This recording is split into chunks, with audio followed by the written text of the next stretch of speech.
안녕하세요. 좋은 아침입니다. 오늘 아침 또 잘 시작하고 계시나요? 하루가 빨리 가요. 나이가 먹으니까.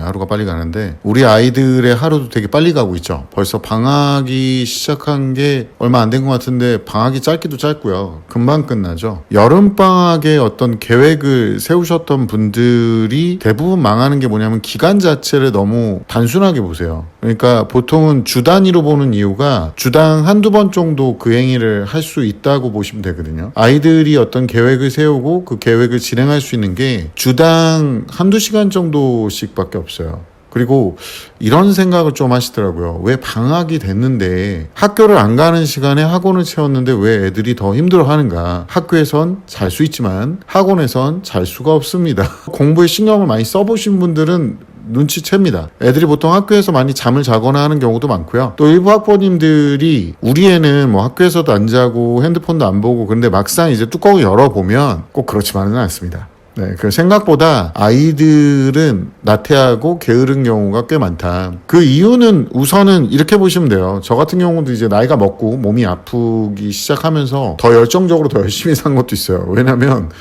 몸이 아프니까 이거 내가 원래 제가 이제 많이 먹어도 살이 안 찌는 체질이었거든요. 근데 요즘에는 뭐 광합성 하나 봐. 여기 지금 어머님들 중에 광합성 하시는 분들 굉장히 많아요. 나 먹은 게 없는데 물만 먹는데 살찌는 분들. 그러니까 요즘에 제가 나이살이라 그러죠. 물만 먹어도 살이 쪄버리니까 제 체중이 지금 90kg 가까이 나간다고 말씀드렸잖아요. 그래서 안 돼서 이제 돼지라도 근육 있는 돼지가 되자 그래서 열심히 운동을 하고는 있긴 한데 그 운동도 제가 이제 뭐 몸 상태나 내 컨디션을 위해서 운동을 필사적으로 하고 있는 거예요. 그러니까 죽지 않으려고 운동한다고 보시면 돼요. 오래 사는 게 아니라 덜 아프면서 살기 위해서 운동을 한다. 그러니까 아이들이 잘 몰라요. 지금의 아이들의 몸 상태는요, 그러니까 어머니들이 그렇게 죽을까봐 그냥 애지중지하시는 그런 상태는 실제로는 최상의 컨디션이라고 보시면 됩니다. 회복 능력이나 여러 가지가 최상인데 보통은 아이들이 이제 약한 거는 왜 약하냐? 아직 면역 체계가 형성되지 않았을 경우는 이제 면역 체계 문제 때문에 조금 약해지는 거고 면역 체계만 형성이 되면 또 안정이 되거든요. 근데 면역이라는 게 결국에는 또 감기 같은 거 막 자주 걸리는 애들 있잖아요. 자주 걸려야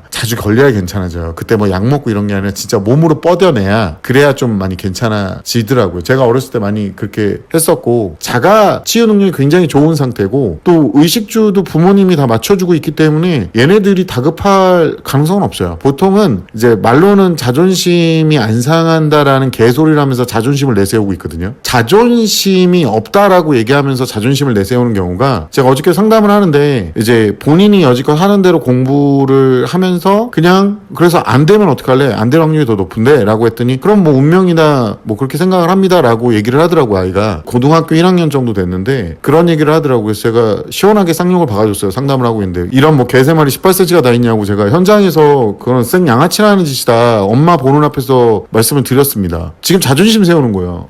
난 내 뜻대로 할 거야 라는 거거든요. 근데 결과적으로 네 뜻대로 해가지고 망하는 거는 네 인생만 망하면 상관이 없는데 부모님 노후 자금이 개박살이 나잖아요. 그러니까 애들은 그런 것까지 생각을 안 해요. 어머님들이 애지중지하는 아이들 중에 이게 얼마나 말도 안 되게 애지중지하는지 인스타에 보니까 이런 댓글이 있어가지고 제가 좀 몇 개 해놨는데 얼마 안 가서 또 지워지는데 좀 웃긴 게 뭐냐면 인스타에서 제가 옛날 학부모님들 같은 경우는 조금 혼날 때는 등짝도 패주고 회초리도 치고 힘들고 애가 괴롭게 했지만 결과적으로는 아이가 괴로운 거를 견뎌내고 그걸 느껴봐야 바뀔 수 있다는 걸 안다. 이런 얘기를 제가 한 적이 있었는데 여기 이분은 좀 제대로 된 말을 하신 분인데 Y님께서 요즘은 학교도 가깝고 학원도 가깝고 자기 발로 걸어다니면 되는데 왜 차로 늘 데려다줘야 하는지 점점점 이렇게 남겼는데 저는 이거 보면서 기겁을 했어요. 진짜 이 정도면은 그럼 집에다 애를 가둬놓고 가정교육을 시키셔야지 그냥 집에서. 여기 보면은 뭐라고 돼 있냐면 233 이라는 사람이 어린이 보호구역에서도 신호 안 지키고 속도 안 지키고 신호 잘 지킨 어린아이가 죽는 사고가 뉴스에 잊을만 하면 나오니까요. 실제로 사고당한 부모가 그런 인터뷰를 했더라고요. 그날 같이 등원했더라면 내가 태워줬더라면 평생 후회한다고 어쩔 수 없는 부분도 있다고 생각합니다. 이렇게 남겼는데 잘 들어요. 보통은 스쿨존에서 사고를 내는 대부분의 사람들이 학부모입니다. 아동학대의 70%는 부모예요. 부모. INH라는 사람은 엄청 길게도 써놨어. 일정 부분 동의할 수 있겠습니다만 부모가 자식을 위해 한 행동이 호구 잡힌 행동이다. 희생 아니다. 이런 소리는 과하다는 생각입니다. 저도 비슷한 경험이 있어 몇 자 적게 되네요. 저는 생각합니다. 부모가 자식을 위해 애정을 가지고 하는 행동들이 설령 잘못된 결말을 맞이할지라도 그건 희생이라고요. 자식이 잘못되는 걸 눈으로 보면서 괜찮은 부모가 얼마나 되겠습니까? 괜찮지 않은데 보고만 계셔야 돼요. 제가 이거는 말씀드릴 수 있어요. 자, 보세요. 자식을 키우는 것이 처음일 모든 부모의 헌신이 호구 잡힌 행동이다. 자식을 망치는 길이다. 이건 과한 것 같습니다. 영상 속 말처럼 그것이 호구 잡힌 행동이고 더 나아가 자식을 망치는 길이라면 자식이 엇나가는 것이 모두 부모님의 탓이라는 것은 이게 무슨 개 같은 논리예요. 말이 되는 소리를 해. 이걸도 지워졌어 지금. 이것도 수정된 거거든요. 이거 내가 다시 한번 확인하려고 들어갔더니 이것도 지워졌어. 부모에게 너무 많은 책임을 전가하는 거 아닌가 생각. 아니니까 그 책임을 다 하지 마시라고. 그냥 애들이 좀 알아서 하게 혼나더라도 직접 가서 혼나고 왜 그 버스 타고 한정거장에 갈 때를 왜 고등학생을 태워다 주냐는 얘기하는 거예요 지금. 중학교 2, 3학년은 혼자 버스 타고 다닐 수 있어야 되는 거 아니에요? 아니 평생 같이 살 거야 애랑? 뭐 말이 되는 소리를 하고 앉아있어요. 보통 이런 부모님들이 사진에 들어가면 애가 어려. 이런 부모님들이. 그러니까 내가 안타까워서 하는 얘기예요. 그 외 자식을 위해 하는 행동이 자식을 망치는 길이라는 건 극단적인 말씀이라고 생각합니다. 이게 너무 극단적인 얘기하는 거예요 지금. 남보다 못한 부모도 있겠지만 나에게 처한 여러 힘든 일을 해결하기 위해 도움을 주신 부모님들에게 저는 항상 감사한 마음을 가지고 살고 있습니다. 저기 버스 타고 가는 게 힘든 일이 아니에요. 그러니까 버스 타고 간다고 다 막 그렇게 죽고 그런 게 아니야. 이게 뭔가 잘못된 거예요. 지금 애들이 버스를 타본 적이 없는 애들이 존재를 해요. 중3, 고1인데 여기 상담하다가 한 3-4분 됐어 내가. 그거 잘못된 거라고. 정신 차리시라고. 세상에 당연한 것은 없다. 이것 하나만은 알았으면 좋을 것 같습니다. 대가를 바라거나 그 대가를 치러야 한다는 말이 아닙니다. 적어도 당연한 것은 없으니 그 헌신에 감사하게 생각하는 것이 맞지 않나 생각합니다. 내가 왜 한숨 쉬는지 아세요? 나 이게 무슨 말인지 못 알아듣겠어. 네, 그 다음에 사고를 쳤다면 그 해결을 하는 것도 부모의 희생인데 사고를 쳤으면 본인이 책임질 수 있는 범위까지는 애가 책임지게 해줘야 돼요. 사고를 치기 전에 혼낼 걸 따끔하게 혼내주고 스스로 알아서 하는 게 있게끔 만들어주라고. 그 해결하는 것을 부모의 희생인데 아이가 모든 일을 스스로 할 수 있고 해결할 수. 내가 그렇게 극단적으로 얘기한 게 아니잖아. 스스로 해야 될 것 정도는 스스로 하라고. 중학생 정도 됐으면 발가락에 있는 발톱이나 손가락에 있는 손톱 정도는 지가 깎아야 될 거 아니야. 그걸 스스로 깎게끔 시켜야 된다고요. 그것도 다 깎아주시는 분들 있어요 요즘에. 그러면서 아직은 그러니까 주접 좀 그만 떨고 스스로 하게끔 하라고. 애가 크면은 당신 애들한테 고맙다고 생각 안 해요. 그렇게 큰 애들은 대부분이 다 안 키워봤잖아. 난 다 큰 애들을 봤어 지금. 뒷수습이나 이런 것들도 아이가 해야 한다는 건데 아이가 해결할 수 없는 문제까지 아니 버스 타고 가는 게 아이가 해결할 수 없는 문제예요? 책을 놓고 간 게 아이가 해결할 수 없는 거고 밥을 사 먹는 게 아니면 도시락을 들고 가는 게 아이가 해결할 수 없는 문제입니까? 극단적인 비유는 본인이 하고 있죠. 영상 속에 하는 부모의 행동도 희생이고 다른 부모들이 자식을 위해 하는 행동도 저는 모두 희생과 헌신이라고 생각합니다. 이게 호구 잡히면서 자기네들이 희생하는 무슨 자기만족이에요. 밑에 댓글에 다 댓글로 자기만족. 이거 다 보세요. 자기만족입니다. 이렇게 다 남기셨어 지금. 본인조차도 하는 행동들을 포장을 하지 마세요. 아이들이 스스로 할 수 있게끔 키우라고 몇 번을 말을 해요. 아니 요즘에는 애들이 욕망이 없어. 공부 대충 하고 있어도 되지. 그러니까 학부모님들이 뭔가 착각하는 게 상담하면서 많이 느끼는 게 애는 욕망이 없어. 요즘에도 많이 오시는데 특목 대비를 하기 위해서 물리학을 배워야 되는데 외대보고 준비한다는 분들이 꽤 많아요. 우리 애가 중학교 2학년 1학년 이 정도 됐는데 공부 좀 하는 것 같아 지금 보니까. 그러니까 학부모님들이 어떤 행동을 하냐면 해야 될 것 같은데 하면서 외대보고 준비한다고 와요. 저희 학원에서 물리학이 지금 다 매진이 됐어요. 선행 물리학이. 화학도 3개 반 중에 2개 반이 매진이 됐고 중2, 중3 내신반 중에 주말반은 다 매진돼 버렸어요. 외대국어로 갈 거면 내신이 완전히 퍼펙트한 상태에서 공부량이 압도적으로 많아야 돼요. 얘가 둘 중에 하나야지. 얘가 머리가 좋거나 아니면 끈기가 엄청나거나 상상 초월할 정도로 이렇게까지 해야 되나 싶을 정도로 애가 공부할 수 있어야 되거든요. 그래서 제가 뭘 권유했냐면 과거 영재고 관련된 외대국어 관련된 그것도 영재고랑 과거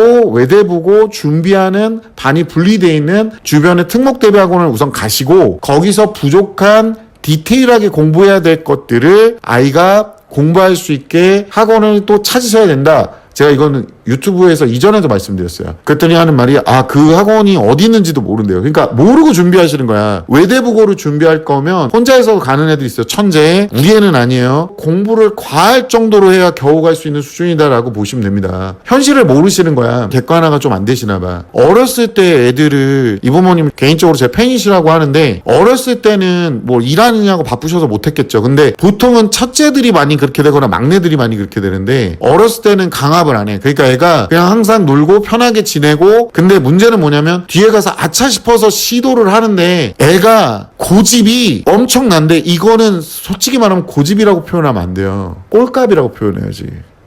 제가 그래서 현장에서 그 얘기를 했어요. 애한테 하나하나 얘기하면서 고등학생인데 지금 한 3, 4, 막 5 막 이렇게 나오는데 내신이 자꾸 모의고사 등급을 얘기해. 애가 고등학교 1, 2학년이 모의고사 등급을 얘기한다는 건 내신을 조졌다는 거야. 얘네들이 평소에 꾸준하지 않다는 거예요. 주접증 그만 떨어 이 새끼들아. 너네 고교학점제야 이 새끼들아. 고교학점제가 뭔지도 모르지. 인터넷 좀 찾아봐. 인터넷에서 리스 쇼츠 보면서 히덕거리고 있지 말고. 학부모님들한테 내가 얘기하는 게 뭐냐면 자꾸 정시 파이터 얘기를 하고 있는데 어느 쪽 정시 파이터. 정시도 그것도 내신이 안 되는 새끼가 무슨 정시 같은 정신 나간 소리라고 자빠진 거지. 제가 해주고 싶은 말이 이거예요. 현실을 자각을 좀 하셔야 된다니까. 제가 그 어머님한테 죄송한 얘기인데 다른 솔루션을 드렸어요. 어머니가 많이 착각하고 계시더라고. 애한테 따끔하게 자기는 한마디 했다. 근데 애가 어떤 행동을 해도 엄마한테 지지 않으려고 끝까지 그렇게 버리고 있는 거예요. 그래서 제가 그런 얘기 했어요. 그러면 이제 나가가지고 학원을 다녀야 될 것 같다. 최소한 수능이라도 보려면 기본기라도 있어야 될 거 아니냐. 제가 맨날 하는 거 있잖아. 용어로 까는 거. 어떠한 용어도 몰라 이 새끼가. 몰라 잘. 근데 무슨 수능을 봐. 꼴값 싸는 거지. 그 모의고사 등급도 안 나와. 주접질 좀 그만 싸 진짜. 니네 꼴리는 대로 세상 살 건데 왜 집에서 밥을 얻어 처먹어 이 새끼들아. 지네 부모 없으면 개뿔도 아닌 새끼들이. 아까 그런 부모들이 있으니까 애들이 주접을 떠는 거예요. 지네들 꼴도 모르고. 니네들 나처럼 어렸을 때부터 부모 제대로 없으면은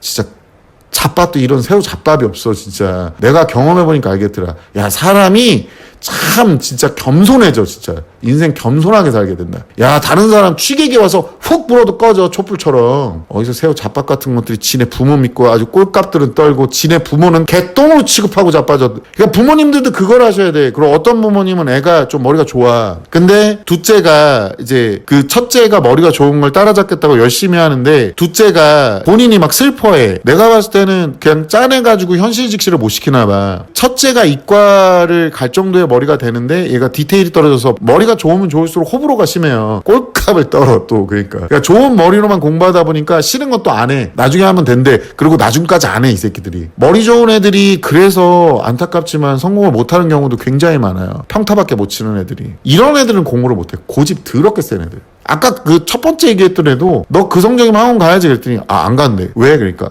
혼자 할 수 있을 것 같대. 자기는 혼자 할 거래. 혼자 인강공부 해볼 거래. 그래서 너 인강공부 한다 그래가지고 앞에 1학년 때 2학년 때 초반까지 어떻게 했는데 그러니까 2학년 때 초반까지 자기 공부를 안 했대. 그 인강 안 봤잖아. 안 봤대. 그럼 공부를 인강공부에서 공부를 못 한다는 얘기잖아. 맞대. 야 이 개새마리 18cm야 개소리라고 자빠졌다고. 말장난이라 그러는 거로 그 어디 가서 사회 나가서 그딴 성인 돼가지고 그딴 말장난하고 있으면은 개 같은 논리들을 펼치고 앉아있어. 이 정도 크면은 미안한 얘기인데 부모 욕할 게 아니야. 네 새끼들이 제대로 커야 되는 거야 이 새끼야. 커도 똑같아. 커도 별 차이가 없어. 다 커가지고 부모님 등골 빨아먹으면서 야 좋은 부모님 밑에서 야 그거밖에 안 됐으면은 얼마나 쪽팔려. 제 주변에 제가 아는 애 중에 저를 별로 안 좋아해요. 나라는 존재를 싫어해. 왜? 부모님도 제대로 없었는데 지금 먹고 살아. 지보다 잘 먹고 살아. 지는 물려받았는데 많이도 물려받았어. 근데 지가 막 해는 것처럼 얘기하고 다녀. 근데 나 싫어해. 내가 알아요. 아는데 내가 내색은 안 해. 그렇게 된다고 새끼야. 자존감이 알량한 자존심이. 그러니까 두 번째 같은 경우는 둘째가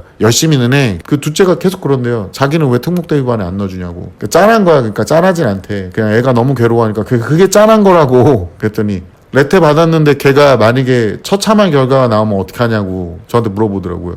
그게 현실 직시라고. 그게 현실 직시. 여러분들 그거 알고 계셔야 돼요. 객관적인 지표를 먼저 보셔야 돼요. 그러니까 막 지금 뭐 고2 걔도 공부도 지 혼자 알아서 하겠다고 개 쌉소리를 하고 앉아있고 인강 보면서 하지도 않아놓고 1년 반을 지 인생을 갖다 짓밟아놓고 그러나서는 지 엄마 핑계대고 앉아있어. 엄마가 뒤에 뭐 과탐 하나만 넣으라 그랬다고. 아이고 왜 그러면 숨쉬지 말라면 숨쉬지 말지 왜 엄마 말은 안 들어? 왜 엄마 말은 안 듣냐? 연병을 남의 탓은 오지게 하고 앉아있고. 걱정인 게 뭐냐면 까쳐먹는 건 한순간이야. 진짜 농담 안 하고. 재산이 많아도 진짜 까쳐먹는 건 한순간이야. 진짜 그 기업 하나 망하는 거는 순식간이야. 자녀 하나 때문에. 진짜 많아요. 옛날에 증권사 하나도 숫자 하나 잘못 써가지고 망한 증권사도 있어요. 파산한 증권사도. 직원 하나 잘못 둬서. 그 정도로 파괴력이 있다는 건 몰라. 부자 되는 건 어려워. 근데 부자 까쳐먹는 건 너무 쉬워요. 그래서 진짜 찐통 부자들은 자녀 교육과 자녀 정신무장에 엄청나게 신경을 씁니다. 그럼에도 불구하고 개차반인 애들이 존재를 하긴 해. 뉴스에 나오잖아 그런 애들이. 근데 노력을 한다는 거야. 교육이 얼마나 중요한지 보여주는 대목이죠. 근데 요즘엔 어정쩡한 부모님들께서 그렇게 애들을 어정쩡하게 키우셔. 현시직시 되게 중요하고요. 요즘에 왜 이런 애들이 생겼는지 난 이해를 못하겠는데 뭐 그런 얘기 하더라고요. 제가 너무 대바라진 행동을 해서 체육관에서 많이 맞았던 얘기를 하고 약 발라주던 아버지가 흐느끼던 모습을 봤다라는 얘기를 했더니 그걸 참고 흐느끼던 모습을 봤다 했더니 그거는 폭행이래. 난 그렇게 생각 안 하는데. 난 당신네들이 너무 방관하는 걸로 보여. 너무 애들을 오냐오냐 키워가지고 이거는 뭐 사람인지 견종인지 구분이 안 가는 애들을 데리고 와놓고 공부를 잘하게 해달래. 여기 학원이에요. 학원. 학원이 뭐 하는 데인지 알아요? 학원은 사람 다니는 곳입니다. 그러니까 부모들이 스스로 바뀌려는 자정 노력을 먼저 하고 근데 지금도 어린 엄마들은 계속해서 뭐 애들을 뭐 얼마나 희생을 하고 뭐 힘든 일을 막아주고 그 결과가 이러거나니까. 그러니까 지금 좀 어린 어머님들 분명히 알고 계셔야 될 게 이런 식으로 가면 어렸을 때 혼낼 수 있고 다잡을 수 있었던 것들 이거를 놓쳐버리면요 나중에 커서는 멱살 잡고 주먹으로 패도 안 돼요. 제가 그런 얘기 했어요. 어머님들이 내 팬이라고 그러면서 지금 오셨으니까 내가 지금 이런 식으로 상담을 해주는 거지. 솔직히 사회에서 너 같은 애들을 만났으면 난 아는 척 안 한다고. 아니 대화도 하기 싫다고. 그렇지 않나요? 사람들 다 그렇게 생각하지 않나? 특히나 남자애들한테는 그런 얘기 현실적으로 얘기해줘야 되는 거 아니에요? 우리가 사회에 나가서 그런 3단 변신 같은 사람들한테 일일이 응대하지 않는 이유 뭔지 아시죠? 똥 튈까 봐. 근데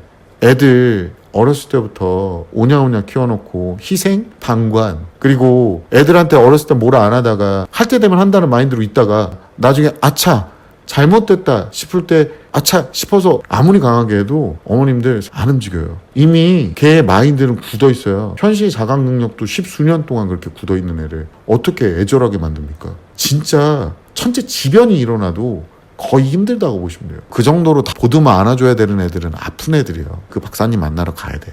환자야 환자. 그러면